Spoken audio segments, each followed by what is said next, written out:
अमावस की उस काली रात में जब धरती और आसमान एक ही अंधेरी चादर में लिपटे हुए लगते थे, हरिया अपनी पुरानी बैलगाड़ी में सिकुड़ कर बैठा था। खा गाड़ी की टूटी हुई छत से पानी लगातार टप टप गिर रहा था और बाहर घनघोर बारिश का शोर ऐसा था जैसे हजारों ढोल एक साथ बज रहे हों। घने जंगल का रास्ता कीचड़ से भर चुका था और बैलों के भारी कदम छपाक छपाक की आवाज के साथ आगे बढ़ रहे थे। हर कदम पर गाड़ी झटके खाती, लकड़ी चरमराती और हरिया का दिल जैसे एक पल को रुक जाता।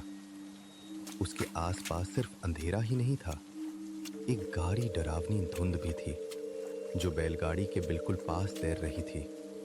मानो कोई सफेद साया गाड़ी को घूरते हुए उसके साथ साथ चल रहा हो। पेड़ इतने ऊंचे थे कि आसमान दिखाई ही नहीं देता था और उनकी मुड़ी तुड़ी शाखाएं हवा से हिलकर ऐसे आवाज करती जैसे कोई दैत्य फुसफुसा रहा हो।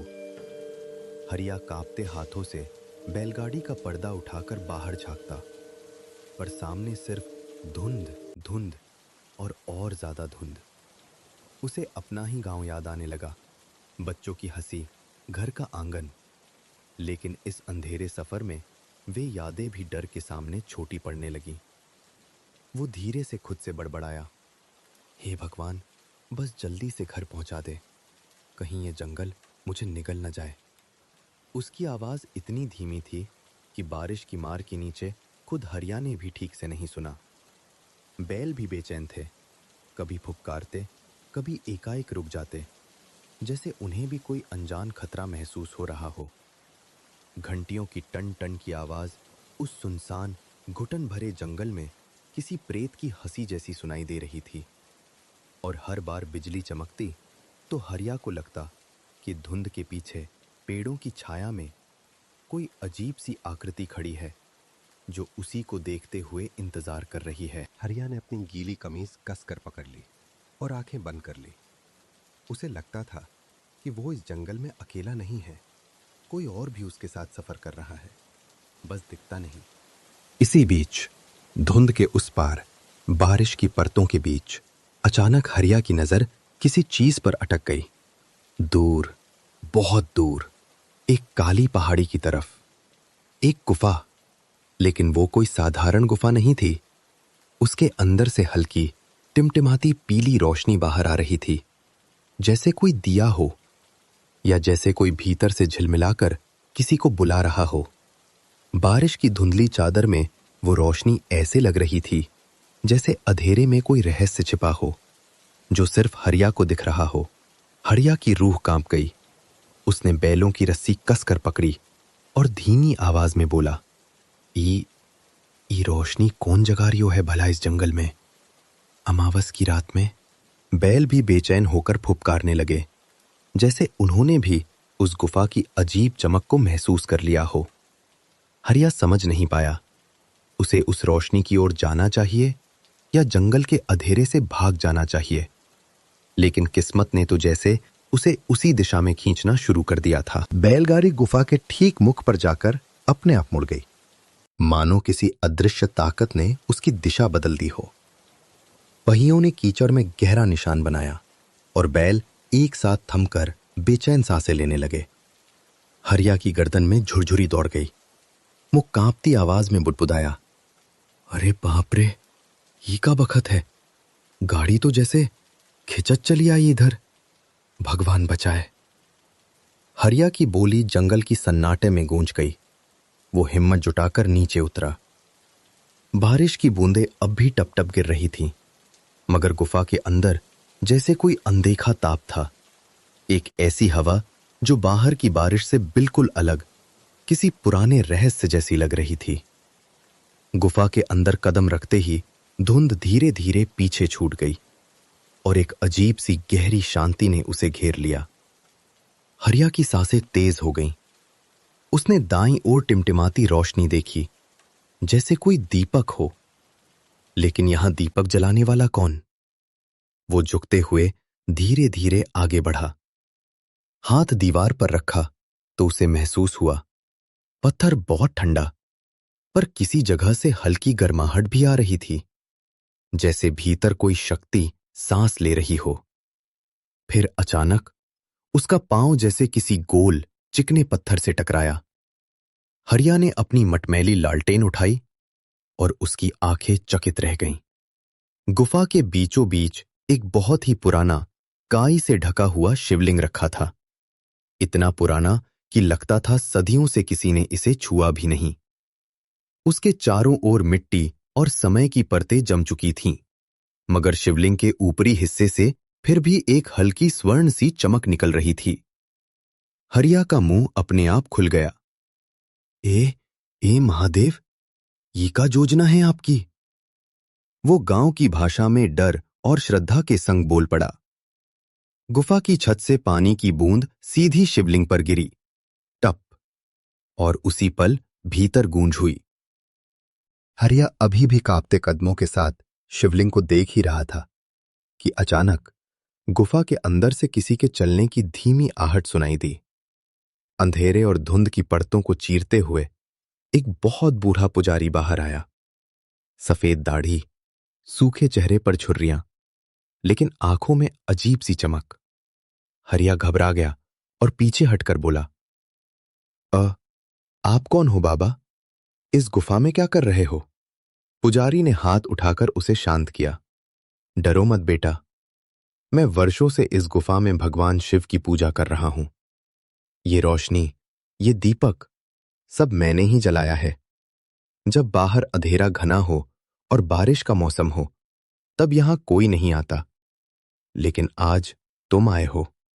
हरिया ने हकलाते हुए पूछा, लेकिन बाबा, ऐसा लगा कि गाड़ी खुद ब खुद यहां मुड़ गई। क्या सच में कोई बुला रहा था मुझे? पुजारी उसके पास आया और दीपक की रोशनी उसके चेहरे पर गहरा रहस्य उकेरने लगी।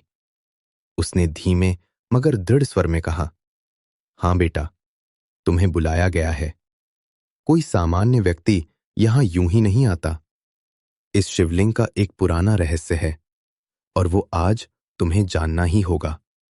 हरिया की सांसें रुक सी गईं।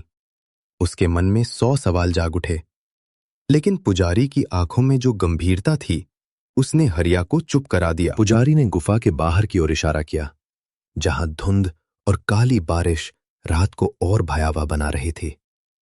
उसकी आवाज धीमी थी, लेकिन हर शब्द में ऐसा भार था जैसे सदियों का सत्य बोल रहा हो। वो बोला, हरिया, ये जंगल सिर्फ जंगल नहीं है। ये कई पुरानी आत्माओं, भूले बिसरे कर्मों और अनजाने सायों का घर है। बरसात की इन अमावस की रातों में यहां हवा भी इंसान की तरह चलती नहीं, बल्कि फुसफुसाती है। पेड़ अपने आप हिलते हैं और कहीं कहीं तो जमीन भी ऐसी आवाज करती है जैसे कोई नीचे से कदम मार रहा हो।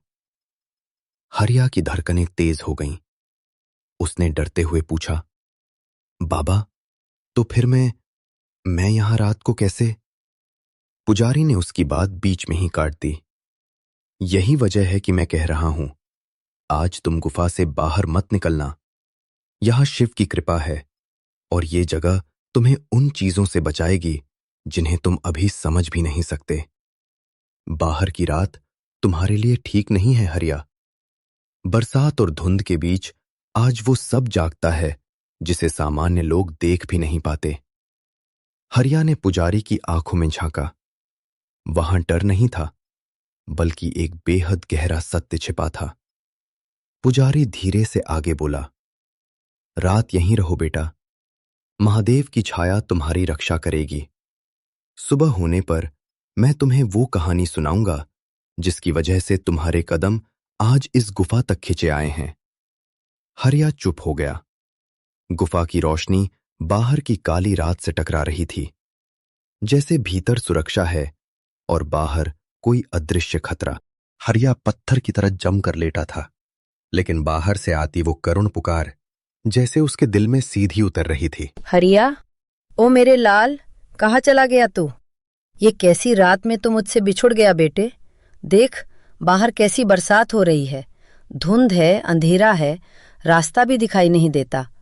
तू कहाँ चला गया रे? बोल ना, एक बार बोल दे। माँ की जान आधी हो रही है तेरे बिना। तू छोटो था ना, तब कैसे मेरी गोद में लिपट जाता था। आज भी आजा वैसे ही बेटा। माँ तेरा इंतजार कर रही है, अकेली, भीगी, कांपती हुई खड़ी है इस जंगल में। लाल, सुन ले मेरी आवाज, बस एक बार। तेरे बिना मेरी सांस भी नहीं चलती। कहाँ है तू? किस ओर चला गया? क्या तुझे ठंड लगी होगी? पेट भी खाली होगा ना? मैं जानती हूं रे, तू बिना खाए नहीं रह पाता। कर रही थी। पहले उसे लगा कि ये किसी अनजान औरत की आवाज है, फिर लगा शायद कोई राह भटकी स्त्री मदद मांग रही है। लेकिन जैसे जैसे आवाज करीब आती गई, उसकी रूह कांप उठी, क्योंकि वो आवाज, वो लहजा, वो दर्द, वो पुकार, सब कुछ ठीक वैसा ही था जैसा उसकी मां बोलती थी। उसकी मां जब उसे बचपन में डांटते डराते या पुकारते हुए बुलाती थी। वही, हरियारे, ओ मेरे लाल। वही टूटी हुई आवाज, वही रोने की कपकपी, वही ममता भरी थरथराहट। हरिया की आंखों के सामने अपने घर का आंगन घूम गया। मां चूल्हे के पास खड़ी, सर पर आंचल, हाथ में चिरई, और वो उसे आवाज लगाती। हरिया, कहाँ चला गया तू? बाहर जंगल से आती आवाज ज्यों की त्यों थी। कोई फर्क ही नहीं था, इतना कि हरिया का दिल मानने लगा, ये मेरी मां की आवाज है और कोई हो ही नहीं सकता। उसकी सांसें भारी होने लगीं। उसके गले में एक गांठ सी बैठ गई। बारिश, हवा और अंधेरा उस आवाज को और गूंजदार बना रहे थे, जैसे उसकी मां खुद उस जंगल में खड़ी हो, भीगती हुई, कांपती हुई, अपने बेटे को ढूंढती हुई। हरिया की आंखें भर आईं। वो खुद से बुदबुदाया, मां, तू काहे रे? तुझे काहे पड़्यो रात रात में इस जार में घूमन की? और उसी पल उसे डर से ज्यादा मां के पास जाने की बेचैनी महसूस होने लगी, क्योंकि उस आवाज में इतनी सच्चाई थी कि हरिया ये सोच ही नहीं पा रहा था कि क्या ये सच में उसकी मां है। मैं महसूस कर रही हूं, मेरी ममता की डोरी कभी झूठ नहीं बोलती। बस तू एक बार कह दे, मां, मैं यहां हूं। ओ मेरे लाल, रात गहरी होती जा रही है, मेरी आंखें जल रही हैं, मेरे कदम कांप रहे हैं, लेकिन मैं यहीं खड़ी हूं तेरे इंतजार में। आ जाना हरिया, मां की गोद खाली है, मां का आंचल तेरा इंतजार कर रहा है। मां की छाती में जो दर्द है वो सिर्फ तुझसे ही शांत होगा मेरे बच्चे। हरिया, मेरे लाल, मेरे बच्चे, मुझे छोड़कर मत जा। हरिया बस जैसे ही एक झटके बार से उठकर मेरी उस आवाज आवाज की सुन ले। दिशा में बढ़ने लगता है, मानो कोई गहरी पुकार उसके पैरों को खींच रही हो। तभी अचानक उसके सामने मंदिर का पुजारी आकर खड़ा हो जाता है। बूढ़ा पुजारी उसका हाथ पकड़कर जोर से खींच लेता है और धीमी, कांपती आवाज में कहता है, पागल मत बन बेटा, उस तरफ कोई इंसान नहीं है। ये जंगल रात में सबको धोखा देता है। हरिया हांफते हुए बोलता है कि उसने अपनी मां की आवाज सुनी है, बिल्कुल वही आवाज, वही लहजा। पुजारी उसकी आंखों में देखते हुए और भी गंभीर होकर कहता है, यही तो इस जंगल की सबसे खतरनाक चाल है। ये तुम्हें उसी की आवाज सुनाता है जिसे तुम सबसे ज्यादा चाहते हो। असली आवाज दिंट, बस एक जाल, एक छलावा। हरिया के पैरों में सिहरन दौड़ जाती हैं, उसका गला सूखने लगता है और वह बिना बोले पुजारी के पीछे पीछे खड़ा रह जाता है, जबकि दूर जंगल में वही पुकार फिर से धीमे धीमे गूंजती है। पुजारी हरिया का कांपता हुआ हाथ पकड़कर उसे अपने पास बिठा लेता है और गंभीर स्वर में कहता है, बेटा, भगवान संगर की पूजा कर। इस रात में जो तूने सुना है वो तेरे मन का भ्रम भी हो सकता है और जंगल की चाल भी, पर ईश्वर का नाम ही तेरी असली ढाल है। हरिया घुटनों के बल बैठ जाता है। पुजारी दिया जलाता है, धूप सुलगाता है और दोनों मिलकर धीमी, स्थिर लय में मंत्र जपने लगते हैं। ओम ओम त्र्यंबकम यजामहे, सुगंधिम पुष्टिवर्धनम, उर्ला रुक्मियो वंदना, मृत्यु मोक्ष या ममृता। ओम नमः शिवाय, भोलेनाथ की जय हो। मंदिर के बाहर हवा झोंकों की तरह चीखती है, पेड़ों की डालियां कांपती हैं, कहीं दूर उल्लू की आवाज गूंजती है, पर मंदिर के भीतर मंत्रों की ध्वनि जैसे एक अदृश्य कवच बना देती है। हरिया को बार बार अपनी मां की पुकार जैसे दरवाजे पर सुनाई देती रहती है, पर हर बार पुजारी अपना हाथ उसके कंधे पर रखकर उसे शांत कर देता है। थोड़ी देर बाद हरिया की सांसें सामान्य होने लगती हैं। मंदिर की शीतल हवा में उसे सुरक्षा का एहसास होने लगता है और मंत्रों की लय धीरे धीरे रात की भयावहता को पीछे धकेल देती है। इसी तरह जपते जपते पता ही नहीं चलता और घोर अंधेरी रात कब बीत गई। मंदिर की सीढ़ियों पर हल्की सी सुनहरी रोशनी पड़ती है। सुबह हो चुकी। हरिया जैसे ही गुफा के बाहर कदम रखता है, ठंडी सुबह की हवा उसके चेहरे से टकराती है, पर उसकी नजर अचानक जमीन पर पड़ते ही उसका दिल तेजी से धड़कने लगता है। नरम मिट्टी पर साफ साफ पंजों के निशान उभरे हुए थे, इतने बड़े, इतने गहरे कि वो समझ जाता है ये किसी साधारण जानवर के नहीं हो सकते।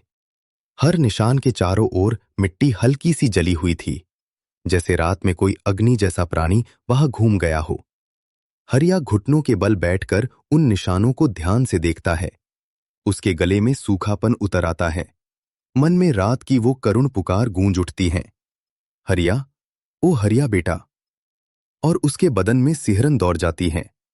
एक पल में ही उसे एहसास हो जाता है किसी मायावी छाया ने रात भर उसे गुफा के बाहर खींचने की कोशिश की थी। अगर वह पुजारी उसे रोक न लेता तो शायद आज सुबह वह जिंदा ही न होता। हरिया धीरे धीरे खड़ा होता है, आसपास बिखरी टूटी डालियों, झाड़ियों पर पड़े खरोचों और उन रहस्यमयी पंजों को देखता है और उसकी रीढ़ तक ठंडक दौड़ जाती है। अब उसे साफ पता था यह जंगल उतना शांत नहीं था जितना दूर से दिखता है। यहाँ कोई मायावी प्राणी घूम रहा था और कल रात वह उसी के बिल्कुल करीब से गुजरा था। चलो रे भाई, अब घर का ओर। इस जंगल में रात बिताना ठीक ना है। धीरे धीरे बैलगाड़ी चिरचिर की आवाज करती आगे बढ़ने लगी। जंगल के पेड़ जो रात में भयावह परछाइयां बनकर खड़े थे, अब सुबह की रोशनी में कुछ शांत लग रहे थे। फिर भी हरिया बार बार पीछे मुड़कर देख लेता, कहीं वो छलावा फिर आवाज न दे दे। पतली धुंध हटने लगी थी और हरिया की गाड़ी कच्चे रास्ते पर घर की ओर चली जा रही थी, एक ऐसे आदमी की तरह जो मौत के मुहाने से लौट आया हो और अब सच्चाई को पहचान चुका हो।